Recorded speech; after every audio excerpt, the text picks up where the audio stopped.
Izvolite, gospodin Pupić-Bakrać. Evo, teško mi je danas. U prvi put sam određante svog sijamskog blizanca u političkom smislu. Razdvojili smo se i to mi je teško palo. Treba prebroditi teške momente, pa ćemo.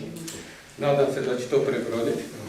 Znači, imam 3 pitanja, jedno od kluba i 2 osobna.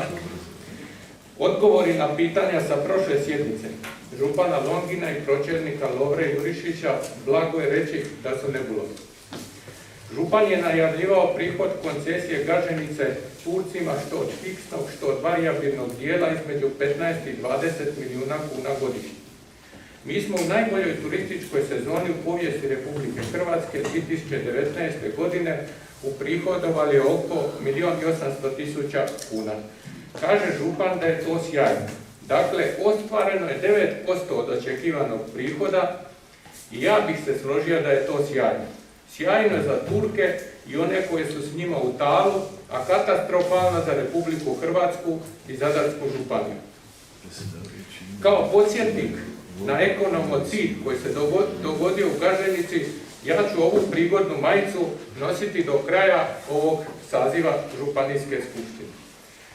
Za malverzacije u energetskoj obnovi objekata od strane Marine Dujmović-Vuković, bivše pročelnice ureda župana, sadašnja ravnateljica agencije Zadra Nova i Darija Ivankova, pomoćnika pročelnika, niko ne osporava nepobitne dokaze koje sam ja ovdje iznio da su otuđili županijski novac i sudjelovali u koruptivnim radnjama.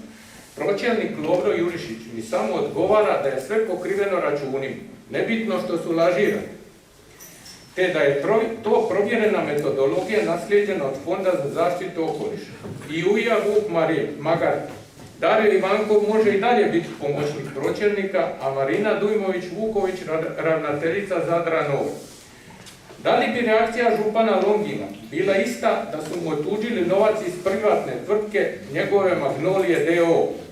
Ako u nekom sustavu pojedinci vrše kriminalne radnje, nakon što bivaju razotkriveni, oni se sankcioniraju.